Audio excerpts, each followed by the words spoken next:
Invite him to address the Assembly. Mr. President, Mr. Secretary General, and my fellow leaders, about a week ago, I stood on the other side of the world, in Vietnam, on soil once bloody with war. And I met a small group of veterans, Americans and Vietnamese, and I watched the exchange of personal artifacts from that war, identification cards and a diary. It was deeply moving to see the reaction of the Vietnamese and American soldiers. Culmination of 50 years of hard work on both sides to address the painful legacies of war and to choose to work together toward peace and a better future. Nothing about that journey was inevitable. For decades, it would have been unthinkable for an American president to stand in Hanoi alongside a Vietnamese leader and announce a mutual commitment to the highest level of country's partnership. But it's a powerful reminder that our history need not dictate our future. With the concerted leadership and careful effort, adversaries can become partners. Overwhelming challenges can be resolved, and deep wounds can heal. So let us never forget that. When we choose to stand together and recognize the common hopes that bind all humanity, we hold our hands the power to bend that arc of history. My fellow leaders, we gather once more at an inflection point in world history, with the eyes of the world upon all of you, all of us. As President of the United States, I understand the duty my country has to lead in this critical moment, to work with countries in every region, linking them in common cause, to join together with partners who share a common vision of the future of the world, where our children do not go hungry and everyone has access to quality health care, where workers are empowered and our environment is protected, where entrepreneurs and innovators everywhere can access opportunity everywhere, where conflicts are resolved peacefully and countries can chart their own course. The United States seeks a more secure, more prosperous, more equitable world for all people, because we know our future is bound to yours. Let me repeat that again. We know our future is bound to yours. And no nation can meet the challenges of today alone. The generations that preceded us organized this body, the United Nations, and built international financial institutions and multilateral and regional bodies to help take on the challenges of their time. It wasn't always perfect. But working together, the world made some remarkable and undeniable progress that improved the lives of all people. We avoided the renewal of global conflict while lifting more than 1 billion people out of extreme poverty. We together expanded access to education for millions of children. We saved tens of millions of lives that would have otherwise been lost to preventable and treatable diseases like measles, malaria, tuberculosis. HIV/AIDS infections and deaths plummeted, in no small part because of PEPFAR's work in more than 55 countries, saving more than 25 million lives. It's a profound testament to what we can achieve when we act together, when we take on tough challenges, and an admonition for all of us to urgently accelerate our progress so that no one's left behind, because too many people are being left behind. The institutions we built together at the end of the Second World War are an enduring bedrock of our progress, and the United States is committed to sustaining them. And this year, we're proud to rejoin UNESCO.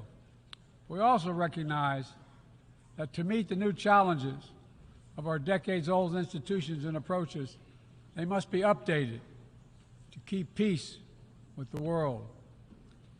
We have to bring in more leadership and capability that exists everywhere, especially from regions that had not always been fully included. We have to grapple with the challenges that are more connected and more complex. And we have to make sure we're delivering for people everywhere, not just somewhere, everywhere. Simply put, the 21st century results are badly needed. They're needed to move us along. That starts with the United Nations, starts right here in this room. In my address to this body last year, I announced the United States will support expanding the Security Council, increasing the number of permanent and non-permanent members. The United States has undertaken serious consultation with many member states and will continue to do our part to push more reform efforts forward, look for points of common ground, and make progress in the year ahead. We need to be able to break the gridlock that too often stymies progress and blocks consensus on the Council. We need more voices, more perspectives at the table. The United Nations must continue to preserve peace, prevent conflict, and alleviate human suffering. And we embrace nations stepping up to lead in new ways and to seek new breakthroughs on hard issues. For example, on Haiti, the Caribbean community is facilitating a dialogue among Haitian society. I thank President Ruto of Kenya, I thank him for his willingness to serve as the lead nation of a UN-backed security support mission. I call on the Security Council to authorize this mission now. The people of Haiti cannot wait much longer. The United States is working across the board to make global institutions more responsive, more effective, and more inclusive. For example, we've taken significant steps to reform and scale up the World Bank, expanding its financing to low and middle-income countries so it can help boost progress toward meeting the Sustainable Development Goals and better address interconnected challenges like climate change and fragility. Under the new president of the World Bank, change is already taking root. Last month, I asked the United States Congress for additional funds to expand World Bank financing by $25 billion. And at the G20, we rallied the major economies of the world to mobilize even more funding. Collectively, we can deliver a transformational boost to World Bank lending. And because the multilateral development banks are among the best tools we have for mobilizing transparent, high-quality investment in developing countries, reforming these institutions can be a game changer. Similarly, we proposed making sure developing countries have a strong voice and representation at the International Monetary Fund. We're going to continue our efforts to reform the World Trade Organization, preserve competition, openness, transparency, and the rule of law, while at the same time equipping it to better tackle modern-day imperatives like driving the clean energy transition, protecting workers, promoting inclusive and sustainable growth. And this month, we strengthened the G20 as a vital forum, welcoming the African Union as a permanent member. By upgrading and strengthening our institutions, that's only half of the picture. We must also forge new partnerships, confront new challenges. Emerging technologies such as artificial intelligence hold both enormous potential and enormous peril. We need to be sure they are used as tools of opportunity, not as weapons of oppression. Together with leaders around the world, the United States is working to strengthen rules and policies so AI technologies are safe before they're released to the public. To make sure we govern this technology, not the other way around, having it govern us.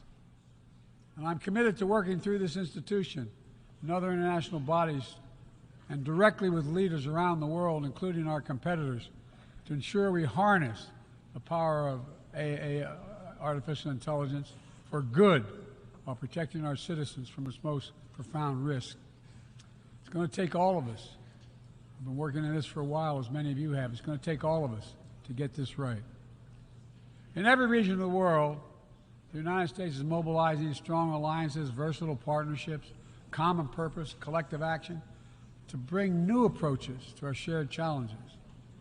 Here in the Western Hemisphere, we united 21 nations in support of the Los Angeles Declaration on Migration and Protection, launching a region-wide approach to a region-wide challenge to better uphold laws and protect the rights of migrants. In the Indo-Pacific, we've elevated our Quad partnership with India, Japan, and Australia to deliver concrete progress for the people of the region on everything from vaccines to maritime security. Just yesterday, after 2 consultations in diplomacy, the United States brought together dozens of nations across 4 continents to establish a new partnership for Atlantic cooperation so that the coastal Atlantic countries can better cooperate on science, technology, environmental protection, and sustainable economic development. We brought together nearly 100 countries in a global coalition to counter fentanyl and synthetic drugs to reduce the human cost of this affliction, and it is real. And as the nature of the terrorist threats evolve and the geography expands to new places, we're working with our partners to bring capabilities to bear to disrupt plotting, degrade networks, and protect all of our people. Additionally, we convened the Summit for Democracy to strengthen democratic institutions, root out corruption, and reject political violence. And in this moment where democratically elected governments have been toppled in quick succession in West and Central Africa, we're reminded that this work is as urgent and important as ever. We stand with the African Union and ECOWAS and other regional bodies to support constitutional rule. We will not retreat from the values that make us strong. We will defend democracy, our best tool to meet the challenges we face around the world. And we're working to show how democracy can deliver in ways that matter to people's lives. The Partnership for Global Infrastructure and Investment addresses the enormous need and opportunity for infrastructure investment in low and middle income countries, particularly in Africa, Latin America, and Southeast Asia. Through strategic, targeted public investments, we can unlock enormous amounts of private sector financing. The G7 has pledged to work with parties to collectively mobilize $600 billion in infrastructure financing by 2027.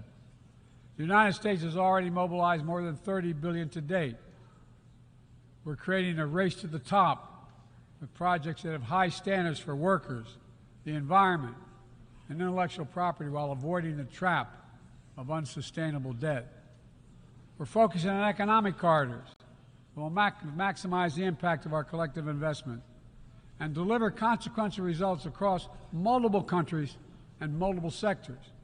For example, the Libido Corridor will extend across Africa from the western port of Angola to the DRC to Zambia, boosting regional connectivity and strengthening commerce and food security in Africa. Similarly, the groundbreaking effort we announced at the G20 to connect India to Europe through the UAE, Saudi Arabia, Jordan, and Israel will spur opportunities and investment across 2 continents. This is part of our effort to build a more sustainable, integrated Middle East. It demonstrates how Israel's greater normalization and economic connection with its neighbors is delivering positive and practical impacts, even as we continue to work tirelessly to support a just and lasting peace between the Israelis and Palestinians, 2 states for 2 people. Now, let me be clear. None of these partnerships are about containing any country. They're about a positive vision for our shared future. When it comes to China, I want to be clear and consistent. We seek to responsibly manage the competition between our countries so it does not tip into conflict. I've said we are for de-risking not decoupling with China.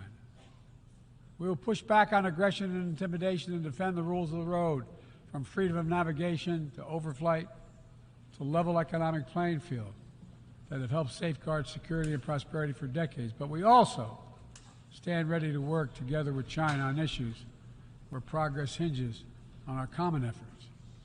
Nowhere is that more critical than accelerating the climate crisis, than the accelerating climate crisis. We see it everywhere.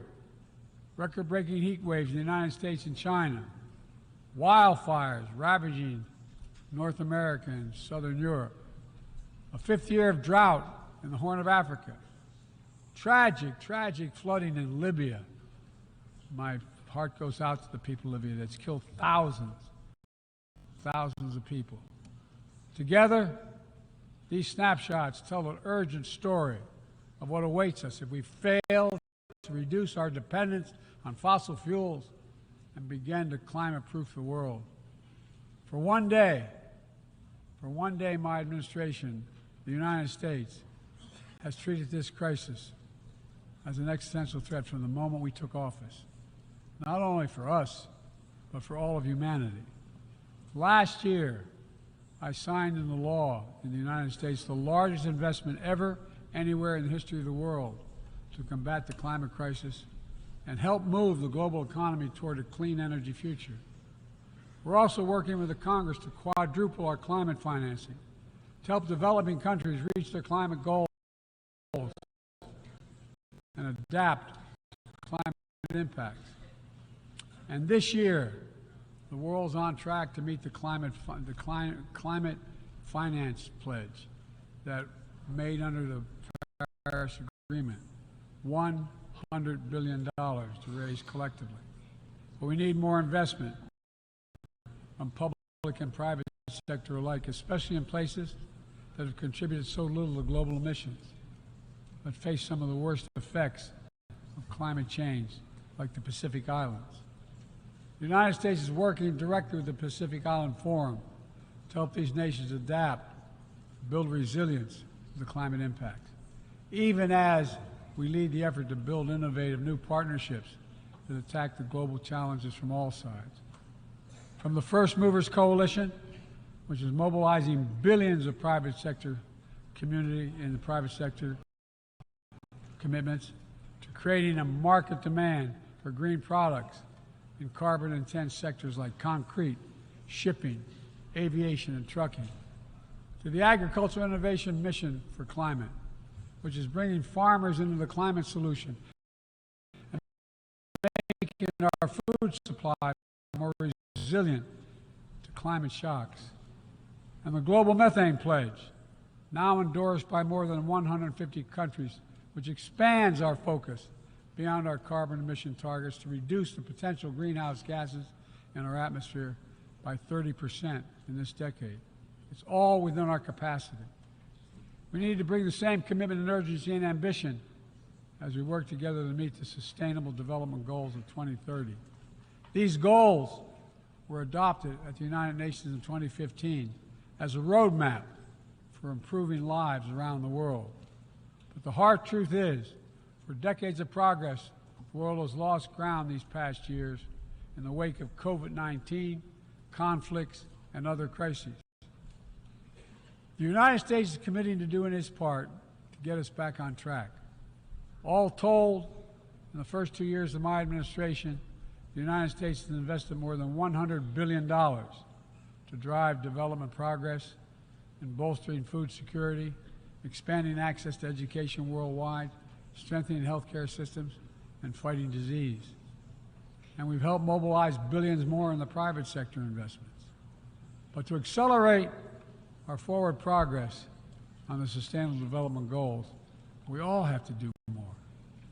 We need to build new partnerships that change the way we tackle this challenge, to unlock trillions of additional financing for development, drawing on all sources. We need to fill the gaps and address the failures of our existing system exposed by the pandemic. We need to ensure that women and girls benefit fully from our progress. Must also do more to grapple with the debt that holds back so many low and middle-income countries. When nations are forced to service unsustainable debt payments over the needs of their own people, it makes it harder for them to invest in their own futures. And as we work together to recover from global shocks, the United States will also continue to be the largest single country donor of humanitarian assistance at this moment of unparalleled need in the world. Folks, cooperation, partnership, these are the keys to progress on the challenges that affect us all, and the baseline for responsible global leadership. We don't need to agree on everything to keep moving forward on issues like arms control, a cornerstone of international security. After more than 50 years of progress under the Non-Proliferation Treaty, Russia is shredding long-standing arms control agreements, including announcing the suspension of the New START and withdrawing from the Conventional Forces in Europe Treaty. I view it as irresponsible and makes the entire world less safe. The United States is going to continue to pursue good faith efforts to reduce the threat of weapons of mass destruction and lead by example, no matter what else is happening in the world. This year, we safely destroyed at least the last chemical munitions in the U.S. stockpile, fulfilling our commitment toward a world free of chemical weapons. And we condemn the DPRK's continued violation of UN Security Council resolutions, but we are committed to diplomacy that will bring about the denuclearization of the Korean Peninsula. We're working with our partners to address Iran's destabilizing activities that threaten regional and global security, and remain steadfast in our commitment that Iran must never acquire a nuclear weapon. Now, even as we evolve our institutions and drive creative new partnerships, let me be clear.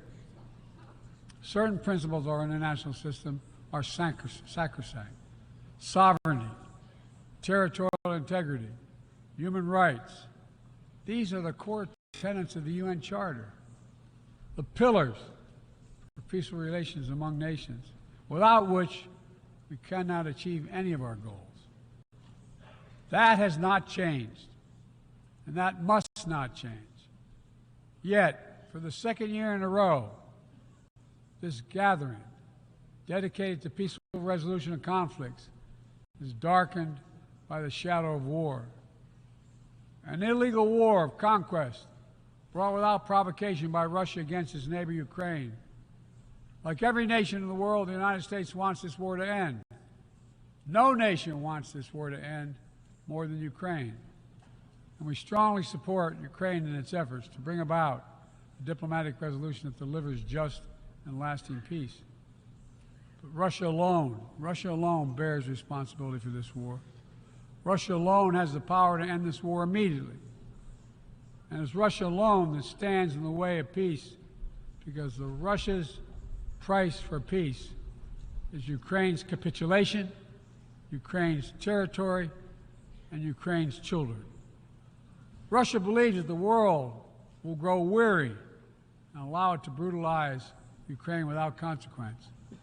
But I ask you this: if we abandon the core principles of the United States to appease an aggressor, can any member state in this body feel confident that they are protected? If we allow Ukraine to be carved up, is the independence of any nation secure? I'd respectfully suggest the answer is no. We have to stand up to this naked aggression today and deter other would-be aggressors tomorrow. That's why the United States, together with our allies and partners around the world, will continue to stand with the brave people of Ukraine as they defend their sovereignty and territorial integrity and their freedom.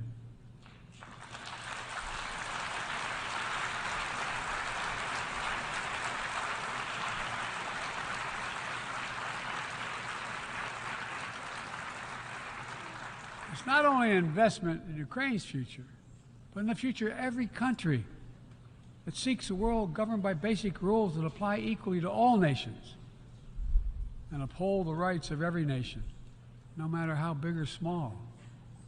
Sovereignty, territorial integrity, They are the fixed foundations of this noble body.